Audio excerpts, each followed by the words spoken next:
Kahit ngayon, naghihintay sila kung ano yung iutos mo, gagawin po namin na taga-Bangsamoro. Hello mga kadonatics, nakakalungkot na balita ngayon lang. Nangyari na yung kinakatakutan natin.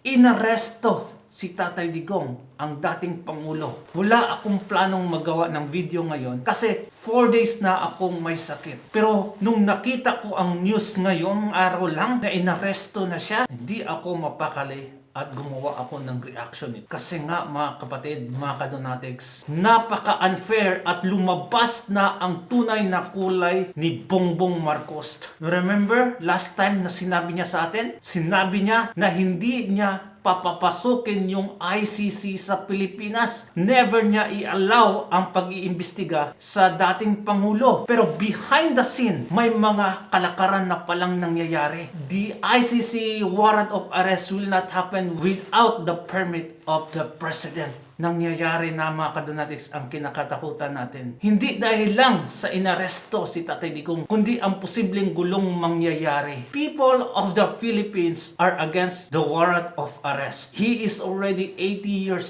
old, pero hindi mapakali itong mga demonyong nasa administrasyong ito. Gustong-gusto nilang ipatahimik lahat ng mga Duterte. First, gusto nilang patalsikin si Inday Sara Duterte. Ngayon, inaresto si Tatay Digong. Grabe na ang kademonyohan ng administrasyong ito. Sobra na. Lahat na lang ng gusto nilang gawin, gagawin nila para lang masatisfy yung mga wants nila. Heto na mga kadonatics. The people of the Philippines will not sit idly. Especially sa mga kapatiran nating Islam. Remember, after the Senate hearing kay Tatay Digong, may isang leader na Muslim doon na nagsabi ka Tatay Digong, kahit anong gustong ipagawa mo sa amin, gagawin namin Tatay Digong. Mahal na mahal ka naming mga kapatiran Muslim. Assalamualaikum warahmatullahi ta'ala, Tatay. Magandang gabi. Tatay, ang tanong ko po, bakit nung presidente ka, hanggang ngayon, ikaw pa rin ang hanap-hanap na mamayang Pilipino? Lalo po sa mga kamag-anak mo sa Bangsamoro. Kahit ngayon, naghihintay sila kung ano yung iutos mo, gagawin po namin na taga-Bangsamoro. Wow! Tingnan nyo yun?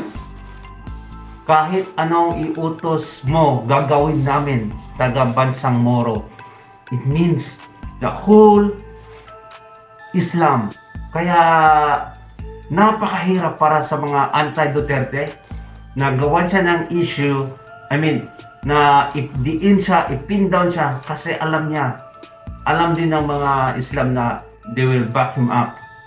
Kasi nasa likod lang ni Tatay Digong palagi yung mga kapatiran nating Islam sa Mindanao. Kaya, I tell you, magkagulo pagkasuhan nila si Tatay Digong, pagpapasok nila yung ICC dito. Trust me, magkagulo yung Pilipinas. Ang kinakatakutan ko dyan is yung mag-civil war between this government and our Muslim brothers. Ito yung ayaw kong mangyari.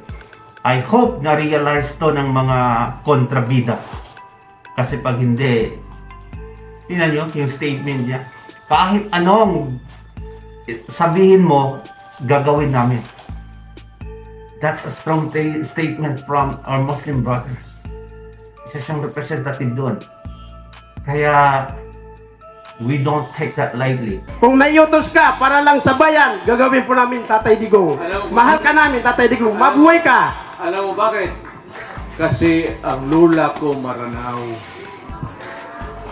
Grabe, nakakaiyak. Ito talaga ang nakakapangilabot na mangyayari mga kadonatics. Civil war. Patungo na tayo sa tagumpay. Yung Pilipinas is paangat ng paangat kahit pakunti-kunti. But because of this administration, mas nalugmok tayo mga kadonatics dahil ngayon sa pag-aresto nila kay Tatay Digong. Galit na galit ako mga kadonatics nung nakita ko ang news na to. Hindi ako mapakali kaya andito ko ngayon. I encourage everyone to stand for the truth. Kasi yung ginagawa ngayon ng administrasyon is no longer for the people of the Philippines. We are leaning towards dictatorship. We are leaning towards martial law. Pinapatahimik lahat ng against sa kanila. Lahat ng mga vloggers na against sa administrasyon, papatahimikin. Mga Duterte. What else? Grabe na kasakim ang administrasyong ito. Kaya BBM, mensahe ko sa iyo, you will regret this. You will definitely regret this.